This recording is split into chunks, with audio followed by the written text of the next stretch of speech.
Hello everyone, I'm CoolGuy, welcome back. We just had a surprise state of the game by Joe Blackburn, Assistant Game Director of Destiny 2. There's a link in the very top description to that state of the game, but I'm going to take a couple things and highlight them. We have Beyond Light, Witch Queen, and Lightfall. They decided to move the Witch Queen release to early 2022, and that's important because a lot of this state of the game is around Witch Queen. They say it represents an important evolution in the ongoing story of D2. They say it's unlike anything they've ever attempted before, with characters, arcs, heroes, villains that persist over multiple future releases. And even more importantly, the conclusion of these releases will also conclude the Light and Darkness saga, the conflict they introduced at the launch of Destiny 1 years ago. So a lot of this state of the game is working around what they have in mind for the Witch Queen. They say they want to make sure that they have enough time to build out the journey in the right way, and it all starts with the Witch Queen. They double down on what Destiny is going to be, a definitive action MMO, a unified global community where you can play Destiny anywhere with your friends. So for 2021, they're going to keep the weapon, the armor, the game fresh, renewing the vision for the Crucible, having transmog, adding crossplay, and they go into some of these details. The first big thing, sunsetting is dead.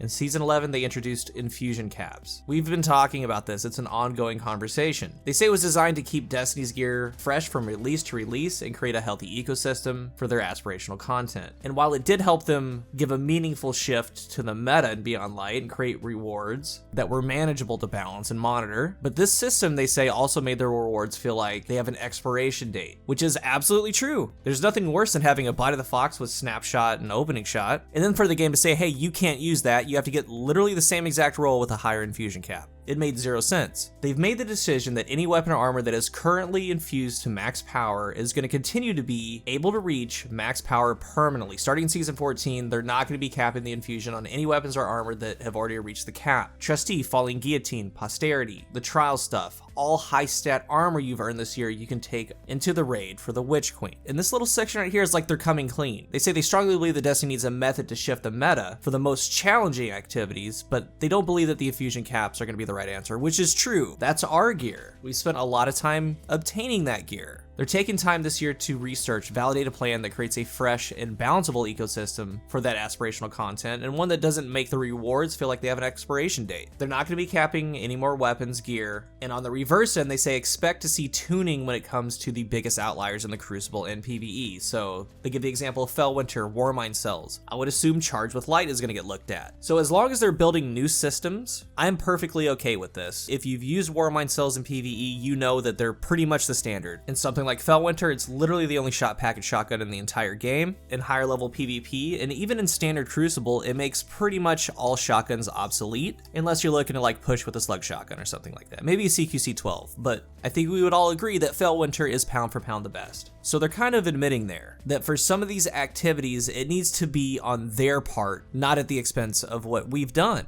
I'm glad that they're making this change, because on paper, when they first introduced sunsetting, I was like, well, this can work as long as they keep it lively and fresh and updated, but they really haven't, and I don't think that they could, especially when we see things like Loud Lullaby, the moon weapons that are fantastic. They sound cool, they look cool. Loud Lullaby would be a part of the meta right now. Tranquility would be a part of the meta right now. And it's one of those things, they spent all that time and development on them, and it's literally just sitting in players' vaults. It's useless. So yeah, let us use our stuff. They're also adjusting how power level works.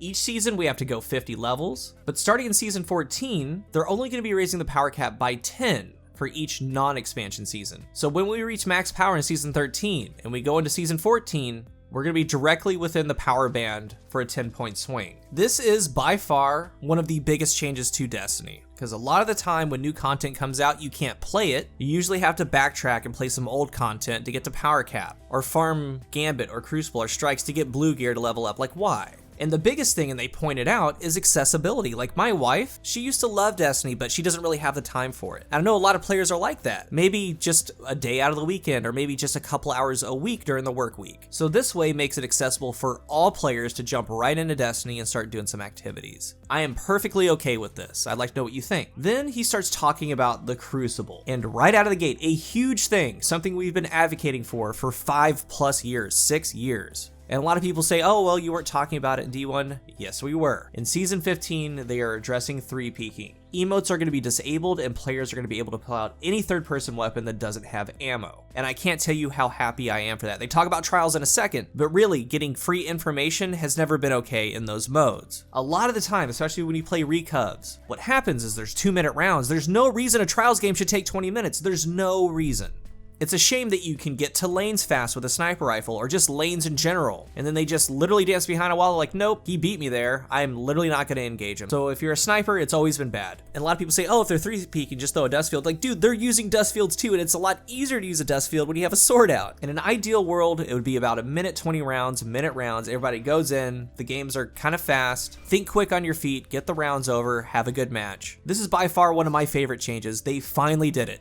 They finally did it. And they say that over the next several seasons, they're going to be making changes to stasis and light subclasses in order to achieve a healthier balance in the Crucible. Behemoth Titan, decreased super damage reduction, increased energy super cost when performing light attacks, remove area of effect freeze on supercast, and reduce travel efficacy of the Shiver Strike when slowed. The Hunter, decreased Withering Blade damage and tracking. This is good every single time in trials and even in regular quick play. Iron Banner. Stasis is led with more than any other ability in the entire game. There are times when I play against hunters that will not duel you unless they have a dust field or a shuriken. They will lead with that, they will slow you, and they will kill you easily. And by the way, there's no reason they should be doing 91 damage, period. 182 damage by a quick double melee is a little too much. They're going to decrease slow attacks applied to targets. Thank you. Remove Shatter Dive damage reduction.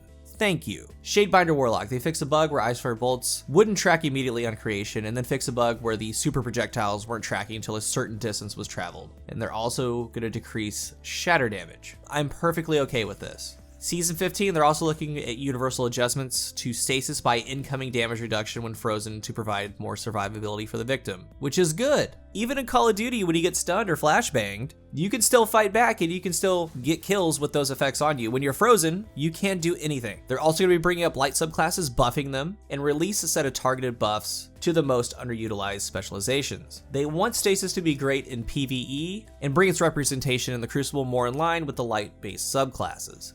They're going to continue adjusting weapon archetype performance and introduce new perks that shift metas in the Crucible. I'm cool with that. Keep it fresh. Also in Season 15, they're going to be looking into adjusting overall ability usage rates and make sure guns and gunplay are always key in the Crucible. What brought me into Destiny, guys, is the gunplay. It's fluid, it intertwines with the space magic that we have. The gunplay in Destiny is some of the best gunplay I've felt in any game ever, and I think a lot of you out there would feel the same. The movements, the animations, the feel of the weapons, and with the double jumps, it feels great. So yeah, I'm cool on toning down the space magic in the Crucible, and it can still be used for big plays. It just can't be 80 to 90% ability spam like it is currently. As far as cheaters, they're going to be doubling their security team. They talk about how they've gone into aggressive legal action against the cheat developers, which is good. Drag them. And as we go on here, they talk about concluding the light versus darkness saga, and it's got me really wondering, as I'm reading all this, like, what's getting ready to happen? Because there's a part of me thinking, like, Stasis came out so strong, so hot into the sandbox. And a lot of the light subclasses are just so far behind they can't compete. Then they talk about buffing some of them to make them able to combat a little bit better, but maybe they've been taking so long because they know that this light versus darkness thing is going to be ending. And if that's the case, like, what's after? I don't know, but let's keep going.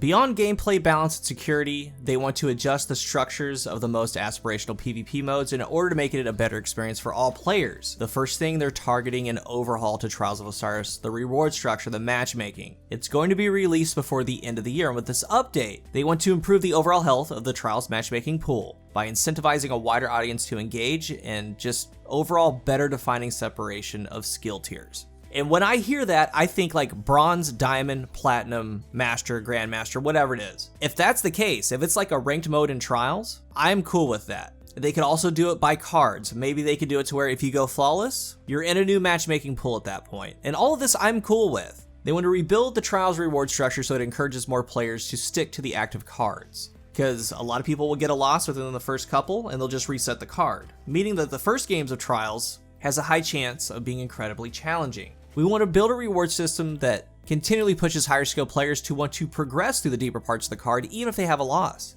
Making 3 to 5 wins a more achievable goal for more players. They want to investigate opportunities for solo players to participate in Trials regularly. They say that's not only going to make the matchmaking pools healthier, but also they want to encourage more players to see what Trials is all about and hopefully form social connections with other PvP loving Guardians. Now I'm unsure how they kind of worded that. Like, freelance Iron Banner is great, freelance survival is great, but if you put a stacked team or a 3-man team versus 3 regular people, might not even have comms, like they might not even just want to communicate or get in a party together. That could be an issue, but I understand what they're trying to say. Like, well, if you're not with a fire team, you can make social connections, so you can be. And after Trials, they're going to be targeting a similar scope to refresh Iron Banner. So that was really nice to hear. I spent about 30 hours farming the hammer this past weekend. I got, I believe, 14 or 15 of them. And it was tough, man. I got DDoSed 3 times. I went on 3 mercy cards and didn't get a hand cannon drop. Like, a lot of this needs to be changed. A lot of this isn't okay. And that's for a person just getting into the playlist all the way up to the person getting the rewards at the end of the playlist. These rewards should be accessible to more casual players. 110%. I'm all on board with that. There's so much that they could do to make this okay, and I just kind of look forward to seeing what they come up with. Vault of Glass is returning in Season 14. There's going to be a contest mode in the first 24 hours, and there's going to be a world's first race. To claim the belt, not only do they have to complete the raid, but they also have a curated list of challenging triumphs to complete. So not only will you have to get through the raid and maybe some new spicy things they put in, there's going to be some triumphs tied to it to go out and get things done. And before the end of the year, they're going to be looking to add a Master version of Vault of Glass. They've been excited how Master Grandmaster difficulty has altered Nightfall strikes. For raids and dungeons, they're looking into that, where players can earn Adept raid, Adept dungeon gear. How cool would that be? I'm totally down for that. And while they're not able to commit to a Season 14 timeframe for Master Vault of Glass, they're just letting us know. You know, it'd be really tough for someone like me and a lot of you, but once you get something like that done, you get the Adept weapon, it would be great. And it's going to be really cool watching some of the best PvE players in the game doing these Master things. It's going to be awesome.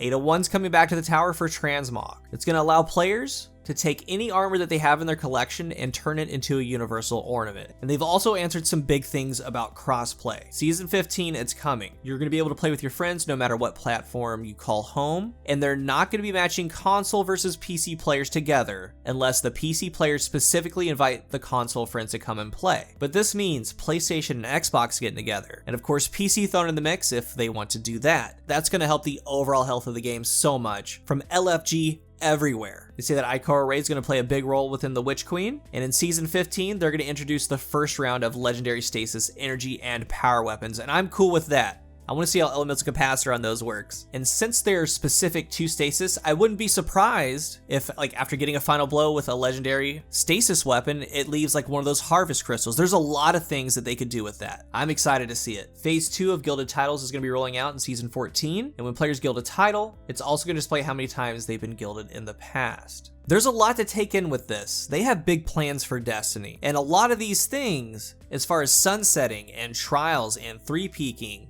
and overall vision of the Crucible, things like Master Raids, a lot of feedback was answered in this, and I'm pretty sure that they have more. It's just the act of implementing them into the game. And let's remember, they're working from home. Like, I played this season The Chosen. I'm like, dude, they did this at their home desk. Maybe they remote played their working desktop to their home, but it's just absolutely wild to me. Meanwhile, they're probably having meetings talking about Witch Queen and how they want the direction the game to go, then getting everyone on board to get this going. It's really cool to me. And remember, within the big annual releases, we have all these sub-seasons. So I'm interested to see what's coming next. There are a lot of big things in here. Let's talk about it down below. And if you're new here, remember to hit the subscribe button. If you are subscribed, thank you so much for your support. This is a breath of fresh air. A lot of it is. And they still have some work to do, but is there anything that they said that we went over that you just flat out don't agree with? Let's talk about it. Thank you for watching, and until the next one, I am CoolGuy.